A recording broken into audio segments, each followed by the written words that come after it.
Жол боюндагы эс алуу жайлардын биринин алдында белгисиз балдар мушташып жаткандыгын көргөн күбөлөр милицияны жана биздин чыгармачыл топту чакырткан. Кадрдан өзүңүздөр байкагандай топтошкон жигиттер өз ара чырдашып жатканы байкалат. Бир убакыттарда көз ачып жумгучак деле агыш өңдөгү спорттук күрмө кийген эки жигит эки адамды муштумдары менен сулата чаап, жыгылгандарды тепкилеп киришкен. Окуяга көз салып тургандар суук жыгылган эки адамды тепкиден арачалап калышкан. Ал эми спорттук күрмөчөн чоң муштумдар андан ары кара түстөгү Toyota Camry'ге отуруп, издерин сууткан.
Его избили.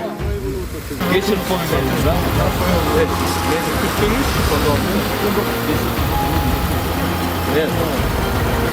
Поехали там, мама, подъезжает. Мушташ боюнча чакыртылган тартип сакчылары келип, жабырлануучулардан мушташтын эмне себептен чыкканын териштирген. Бирок алар бейбаштыкка шектелген чоң муштумдарга карата милицияга арыздануудан баш тартып коюшкан.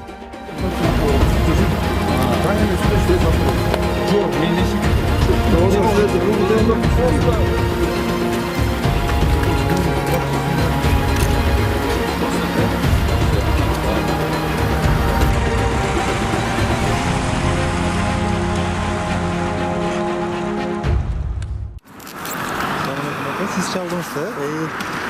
Niye mi yapıyorsun? Bilmem böyle mahşesinde kırmak gitti. Vuruşkadan taklayıp aslına giretti. Siz bu cakta güzettesiz be. Öyle. Bilmem.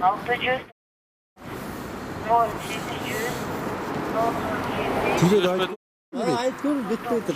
Söylüyorsunuz mu? Süleçki. Maşına kim getiriyor şeyleri? İşte kıstardı mı cildi? Токтогул жана Орозбеков көчөлөрүнө жакын кабат үйлөрүнүн алдында токтоп турган унааны айланчыктап жүргөн бейтааныш адамга карата милиция кызматкерлери чакыртылган. Тартип сакчылары жетип келген маалда BMW X5 унаасын 30-35 жаштар чамасындагы славян улутундагы жигит кучактап отуруптур. Ал акыл эсин айныткан белгисиз заттын таасири астындабы же мастыктанбы Айтор, мен машина оңдоого жардам берип жатам. Атам унаанын жүрмө бөлүктөрүн алмаштырып жатат. Мени ушул тарабын көтөрүп тур деген деп жөөлүп жатты. С кем разговариваете? Что с кем? Сейчас? Ну, что там делаете? А машина че? Вот его же. А? Отца.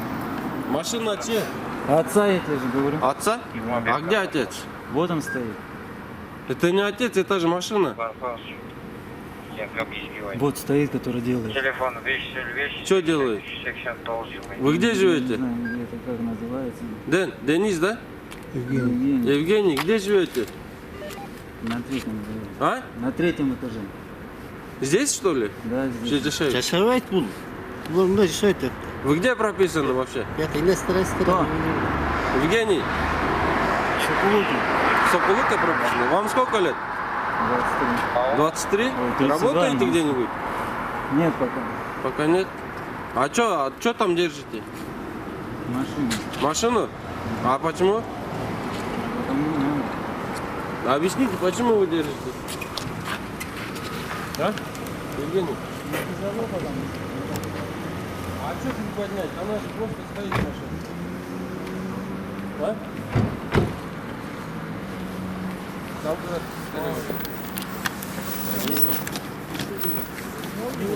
Полосата была там. тұрып тұрасың, брат. Я. Евгений, все, отойди оттуда. Вот, отойди. Все уже починили, нормально все, не Там упадет. починили уже все. Переживай.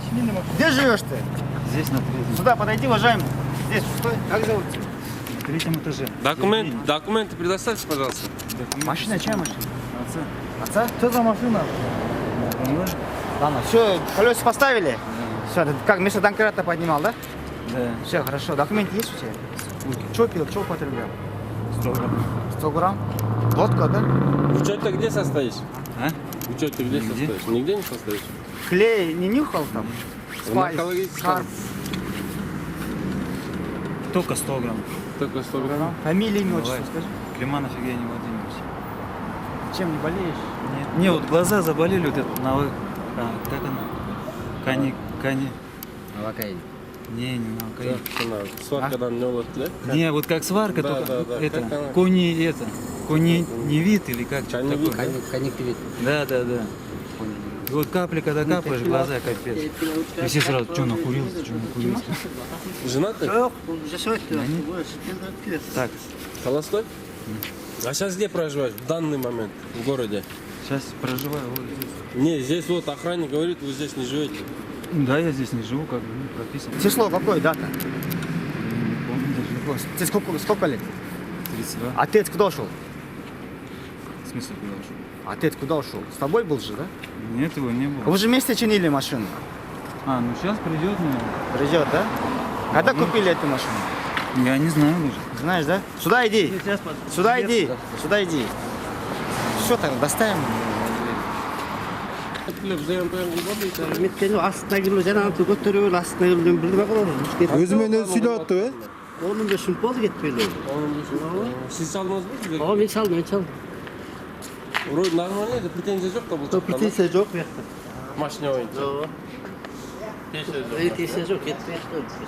Такты бушка айнектерин ара. Жердин отыр. Сиз айтсаңыз мен оңдоп атам деди сизге дагы, Всё, машина ремонт, запчасть собираю дейт. Не, а что такое? Они куда? Домой поднялись? Кто? Ну, когда они ушли. Кто ушел? Ну вот, сын егошник, брат егошник и Как отец. зовут брата? Брата не знаю, как зовут, а его... Папу как зовут? Папу как зовут? Не Саша. Чоочун бирөөнүн кымбат баалуу унаасын оңдоп жатам деген жигит күзөтчүнүн кайрылуусу боюнча милиция бөлүмүнө жеткирилген.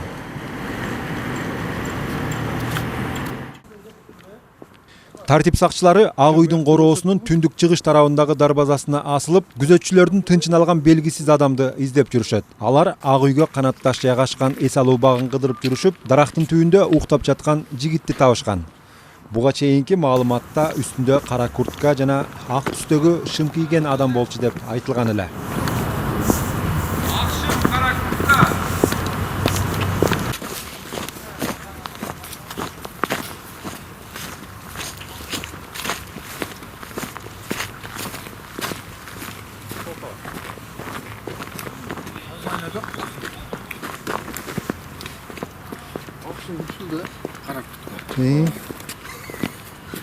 Күміс бар ғой деген.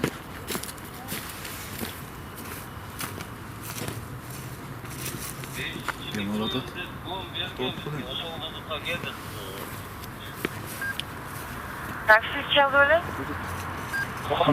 Мазы кетті. Все, хорошо, бізде регистрация болды. Тоқта ошол жерге, тоқта. Тоқта 171 артқа. Қайт артқа. Тұрсам?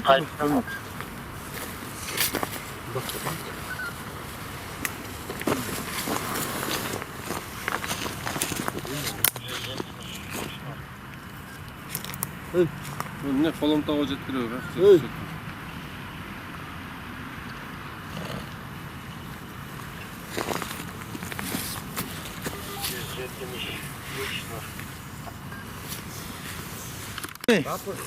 Я. Стам? Кел тұр ұстам еді. Шымын көтер. Кел өйде тұр. Кел ұстамадың. Шым Кел кейшін. тұр. Жа, наурат кел. Наурат кей мұны. Кел ұстам. Нор жүзек. Қапы жайсың Каяқта? Өзүнүн аты жөнүн Ислам деп тааныштырган жигит акыбалына караганда стратегиялык маанидеги Ак үйдүн короосуна кирмек түгүл. Өзүнүн үйүнө жетүүгө чамасы келбей адашып калган сыяктуу. Тик Ак үйдүн короосуна эмне барып атасыз? Салып беремиз беке. Ак үйдүн короосуна бардыңызбы? Аяктын тыкылдатып воротадан кирем деп атат деди го. Адашып Жок, алдыңыз. респект эмес, по-моему. Жок, бул эмес, бул эмес. Каякта турасыз, үйүңүз каякта? Жашыңыз канчада? 27-де. Атыңыз ким? Ислам. Ислам? Алло. Ислам. Жашы ким бул? Бекал. Ислам. Эмне жатып алдыңыз бул жакка? Иә. Адашып калдыңызбы? Суу tuttu. Нур жүзү.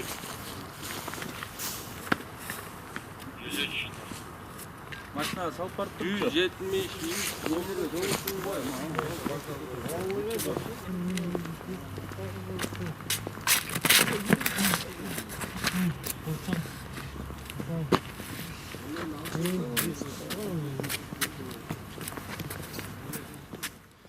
Кара куртка акшымчан жигит Ак үйдүн короосуна кирүүгө аракеттенди деп берилген чакыруу боюнча келген кайгылуучулар мастыгы менен уктап калган жигитти андан ары туруктуу жашоочу жайжак адамдар түнөгөн коломто борборуна алып кетишкен.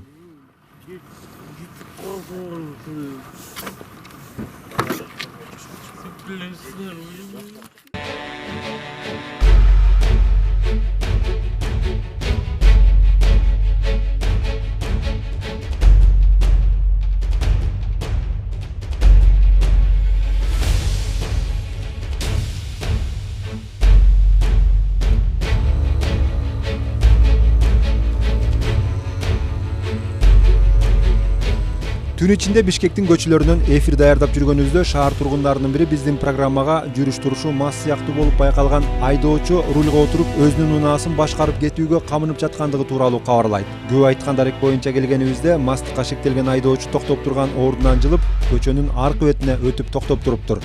Мас болушу мүмкүн делинген айдоочуга мас абалында руль башкарууга болбой тургандыгын эскерткичекти эле ал Чүй көчөсү менен чыгыш тараптуу көздөй багыт алып жөнөдү.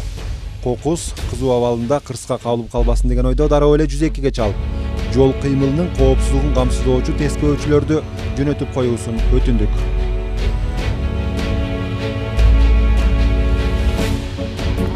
Чүй Тыныстановго жетти ооба.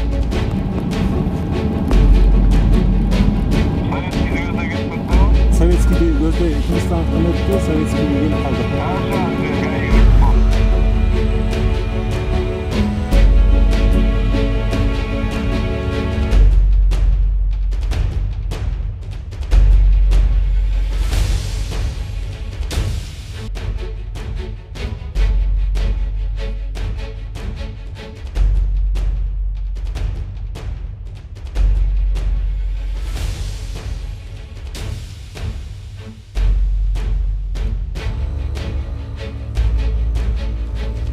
Ошентип мастыкка шектелген күмүш түстөгү Мерседестин айдоочусунун артынан Абдрахманов көчөсү менен куйрук улаш жүрүп отуруп, Кулатов жана Элебаев көчөсүнө келгенде аны жоготуп алдык. Себеби ал Элебаевден Ибраимовго чейинки бир багыттуу Кулатов көчөсү менен карама-каршы багытты көздөй кирип кеткен эле.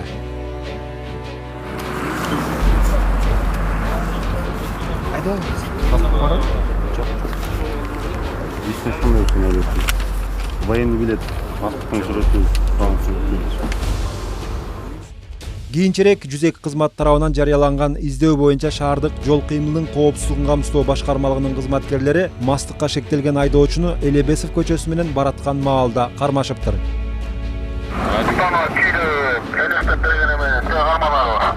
Да, кармадык азыр БНД направляемся, наркология.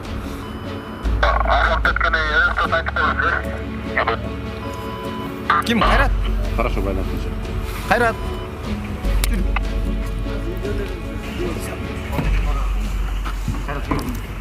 Машина доверить кто-то?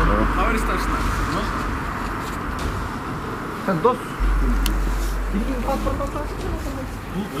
Sen pasport mu? Үйдө?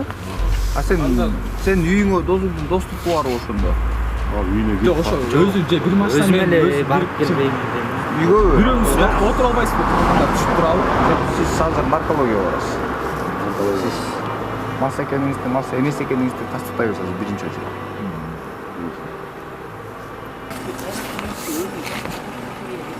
Ошол паспортуна барып келбейби? Жок, силер барып келбейсиздер. Силер барып келе бересиздер. Муну айналбайсыз. Sen dozunu жөнөтүп, dozunu барып келе. Кайрат, берсең? Болот, такси менен окуйсуздар. Что çalып. Телефонун алып тур. Азыр Егембердиев Кайратбек азыр мындай болот. Кыйындыга барабыз. Медицинский освидетельствование өтөбүз. Эгер алкоголдук ичимдик ичкен болсоңуз, машинаңыз билесиз, жаңы жылдан 1-январдан тартып жаңы кодекстер негизинде машинаңызды досуңуз, тууганыңыз, таанышыңыз, сол киши чакырыңыз, машинаңыз бул кааласаңыз бул жерде калат. Сиз өзүңүз наркологиядан өткөндөн кийин копия протоколду беребиз. Барып өзүңүз алып бересиз. Ошентиңиз, жүрүңүз.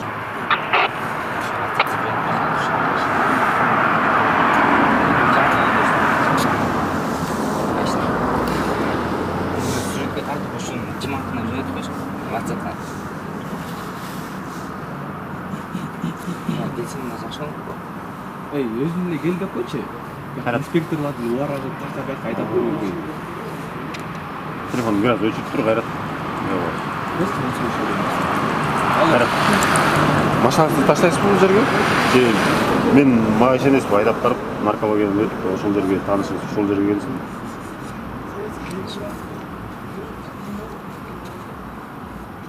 Кандай кыласыз? Машинаны култап жаап кетейли бул жерге?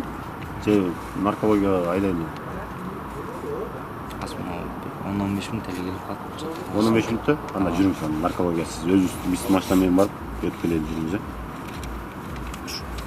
Жол сакчысы айткандай, 2019-жылдын 1-январынан тарта күчүнө кирген бузуулар жөнүндөгү кодекстин 128-беренесине ылайык транспорт каражатын мас абалында башкаргандардын айдоочулук күбөлүгү алынбайт жана ошондой эле унаасы айып короосуна токтотулбайт.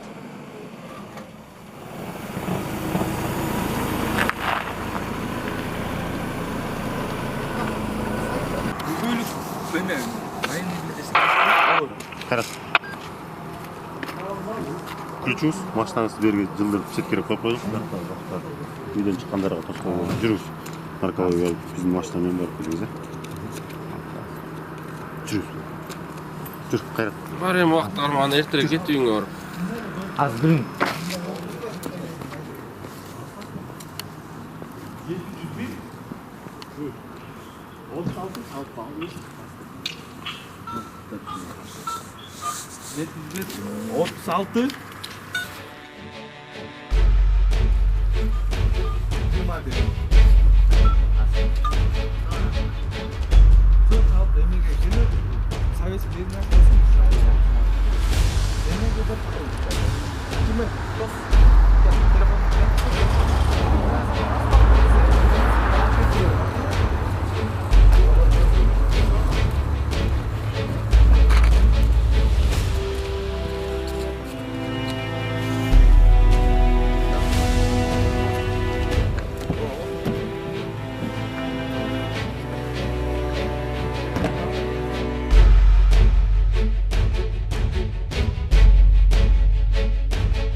Жаңа жылдан бери мастар тамам келип атышат.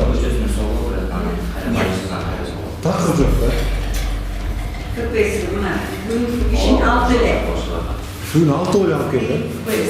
Айдоочулар жок. өткөндө сурасам дагы такыр жок болуп калган айдоочу. 16 ППС. 16. Бир суткада ушунда. Все. Бир да айдоочу жок бүгүн.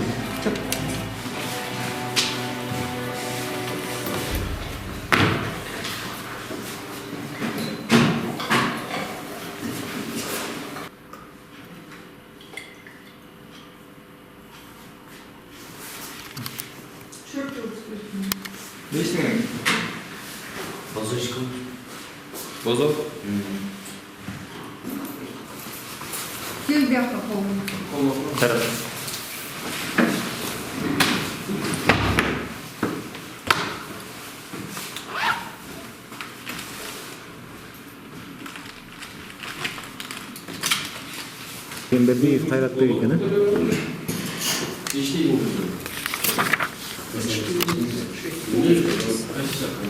Мындай болсун.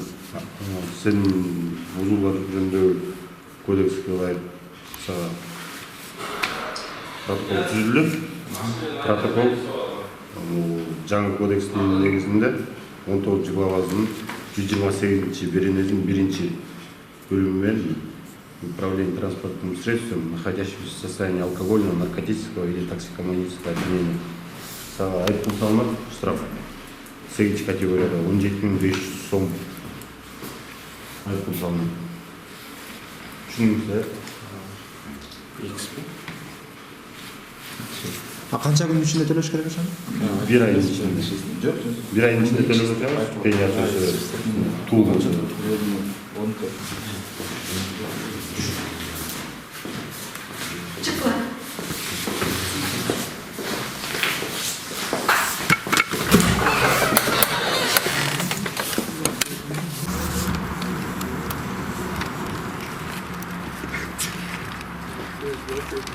Сиздин убактылуу айдоочулук болдуңуз, машинаңыздын документи азыр убактылуу бизде болуп турат. Азыр мындай го сиздин тартип бузуу боюнча ошол жердеги аймактык Свердлов районуна карайт. Свердлов райондук ички иштер бөлүмүнө сиздин өздүгүңүздү аныктоо үчүн ошол жака барабыз. Ошол жака сизди төрүп беребиз, жүрүңүз, биздин машиналар өтүп турат. Патрулдук машина жокпу, Жок, патрулдук машина жок. Өзүбүздүн унаа менен бул мындай болду бизге. Центральный радиостанция Аксай боюнча бизге маалымат берилди. Мерседес үлгүсүндөгү күмүш түстөгү 01-275 мамлекеттик номерлүү автоунааны айдоочу якобы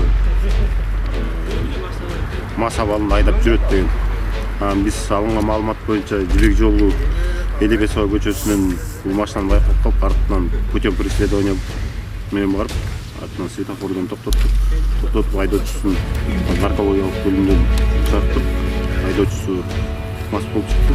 Эми азыр өзүн аныктоо үчүн, ыстоо үчүн Свердлов районундун ички иштер бөлүмүнө кирди.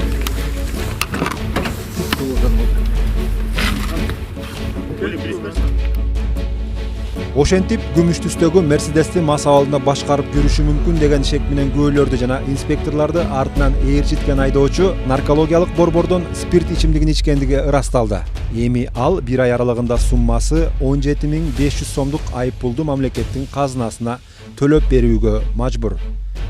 Сиздерге Бишкек шаарынын аймагынан мыйзам бузуу фактылары жөнүндө айтып берген Ильязбек Балташев болду. Кийинки эфирлерден жолукканча саламатта болуңуздар.